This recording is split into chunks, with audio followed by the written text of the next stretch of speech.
Shabbat Shalom and good Yontiv for the 19th of Kislev. A brief sermon. So in this week's Torah portion, when Jacob meets Esau, knowing that Esau was out for blood, the verse says that Jacob bowed to Esau 7 times. And suddenly Esau came running to Jacob, hugging him and kissing him. What is the lesson from this? So I want to share with you a story. There was once a Hasidic rabbi who was just appointed in a city. And in that city, there was a Jewish gang. And they expected the rabbi to do what they wanted him to do. But this Hasidic rabbi would not compromise his beliefs. So one day, everyone knows and finds out that the gang leader with his gang is coming marching towards the rabbi with the plans of, as they say in the streets, messing him up. The rabbi asks everyone to please, he wants to be alone with himself and prepare. And sure enough, when the gang leader shows up, the rabbi comes out to greet him and says, "Let us talk privately."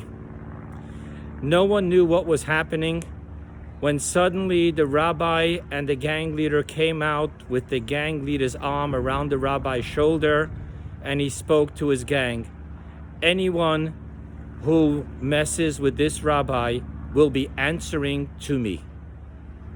And they left. And the community wanted to know, "Rabbi, what happened? What happened?" And the rabbi said, "Oh, it's very simple. The verse says, Kamayim apanim al panim ken lev adam el hadam. Just as the face in the waters is a reflection to your face, so too is the heart of man a reflection to your own heart. And I realized that the issue here is that I am resenting him. And therefore I asked to be alone, to do tikkun hamidot, to cleanse my heart from the resentment and find compassion for him in his childhood and why he became who he became. And by the time he came to greet me, to meet me, my heart was shining with compassion and love. And thus in our conversation, he responded in turn." So too the Alter Rebbe, when he was arrested by the Tsarist Russia, if you read the documentaries, you'll see that he lovingly answered everyone their questions with patience. He even answered one question with a warm smile, and thus he was freed and even given honorary citizenships.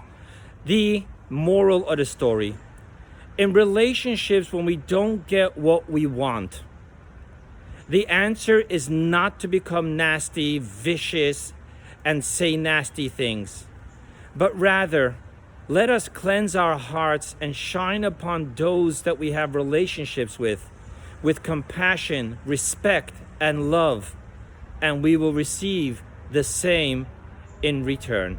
Shabbat Shalom.